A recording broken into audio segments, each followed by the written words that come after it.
What's going on YouTube? It's your boy Dermy Wormy. I'm coming at you with another video, and today we're actually talking about Final Fantasy VII. Not really, we're talking about Square Enix itself, because ever since Final Fantasy VII Rebirth came out, there's been some discussion revolving around Square Enix itself and some of its business practices that have been going on when it actually came to Final Fantasy VII Rebirth. When you look at its actual sales data and how it's been doing, it might be relatively successful thus far, but it has completely fallen drastically behind both physical and digital sales of Final Fantasy Remake when that came out over on the PS4. Now, I've gone through all the justifications for that actual reasoning, with both upset fan base, lack of PS5s in the world. It's a countless reasoning as to why this actually happened. It goes on back and forth, but that's not what this video is actually about. What this video is actually about is the latest news that we got just the other day of Square Enix canceling multiple console games, suffers a multi-million-dollar loss as part of plan to be more selective and focused in the allocation of development resources, which isn't quite the story outright, because you come over here to that Park Place, Square Enix expects more than 140 million lost next quarter as it abandons numerous projects in development. That's the bigger thing, because yes, one, Bounding Comics is right with this particular quote, but the biggest part about this is the amount of losses that they are about to incur.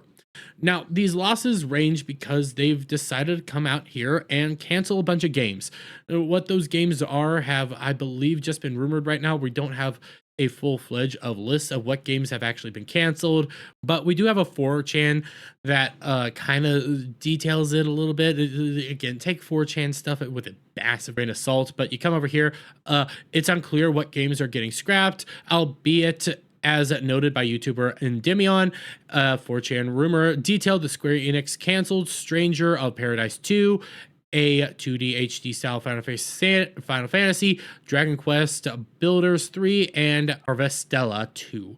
Which, again, take that with a grain of salt on what games are actually canceling and what's actually going on here.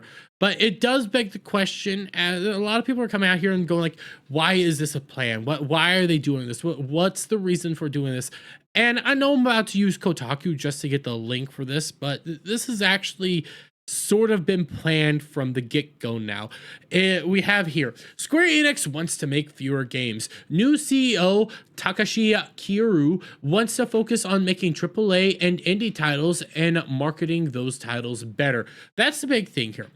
This started being discussed, sure, would have been maybe at the beginning of the year, because they got a brand new CEO back in November.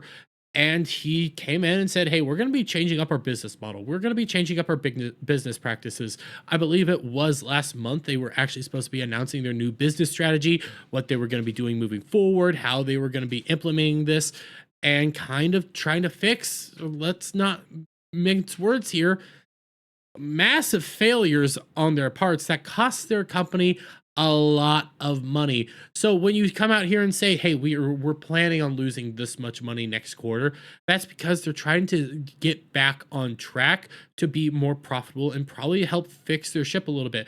You guys got to remember, Square Enix recently, in the past couple of years, had some major flops. You had Marvel's Avengers. This game flopped massively. Nobody actually played the game. Nobody really engaged with the game. This was an unstable model to begin with, and it flopped hard. And yeah, they tried to force it all the way out to its end, but they ended up just pulling the plug after a few years. This is supposed to be a live service game on par with like Destiny, where you play as the Avengers. And guys, it didn't last long. I think it lasted like 2 years. 3 years at that. It was not a long time for this game to actually run and for people to actually play this game. And by the end of it, they were just like, have it, whatever. You also had the Forspoken disaster. That was so bad. So bad that they actually shut down the development company and moved all these resources, all their Western development, back to Japan. They started saying that they're going to be focusing in on Japan from now on because Forspoken failed so miserably. God, that was a horrific day. So again, they're planning stuff out. They're moving stuff around. They're trying to figure stuff out and trying to recoup a lot of money that they've lost and become more, I from my point of view, more favorable with audiences again. Again, I mentioned at the beginning when it came to Final Fantasy VII Rebirth and some of the issues going on there, a lot of the issues, honestly, some fans from Final Fantasy VII Remake felt cheated after Final Fantasy VII Remake. A lot of fans, there was also a bunch of bad marketing. Let's not mince that. There was the announcement of some censorship stuff that was going on shortly before Rebirth came out. And now the censorship was to Remake, but that also impacted some of the sales to the game. These little factors impacted that game outright and also probably impacted some of their money and why they're actually doing this.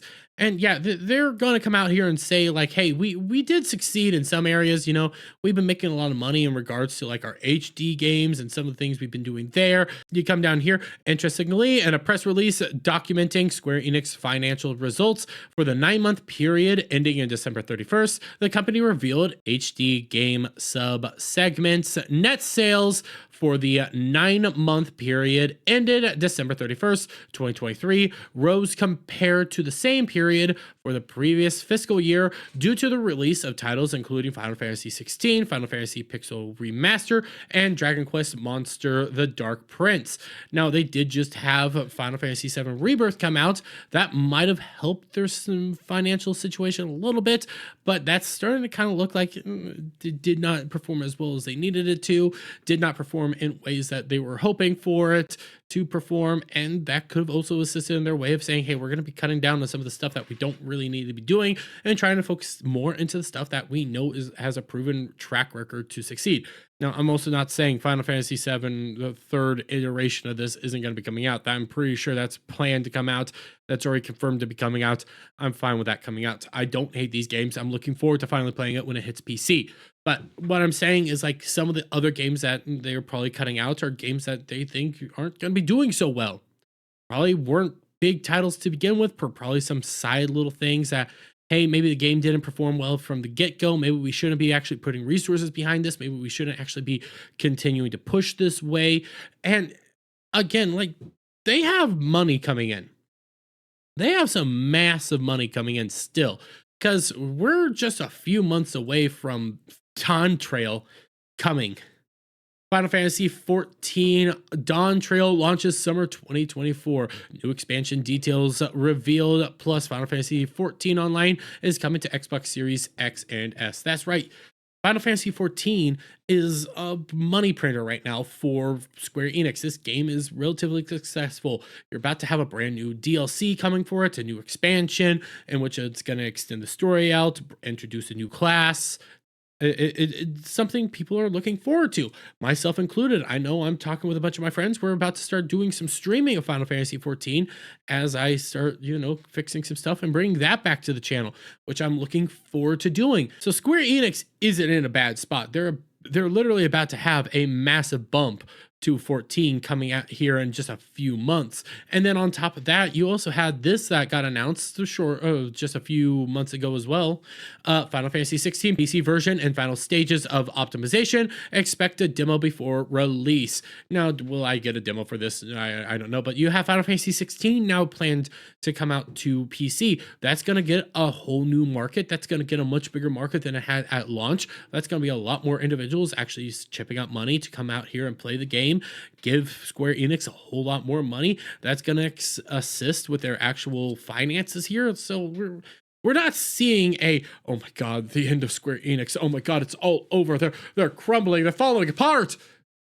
No, we're just seeing them change how they've been doing their business for a while, and it seems more like they're trying to consolidate it and focus in on what they know works for a while, what they know that is a proven record, and on top of that, they're trying to actually make good games and try to fix what it appears to be a very tainted past over the past couple of years. But I don't think this is as big of an issue as a lot of people think it is, and I think it's just an example of the new CEO implementing a new business strategy that he already said that he was going to be implementing a while back. So I'm going to leave it there, though, guys. Let me get your guys' thoughts on all this down in the comments below. If you like this video, give it a thumbs up, share it out, friends. Hit that subscribe button, hit that notification bell for every time I put out a new video and go live, guys. And I'll see you all on the next one. Bye for now.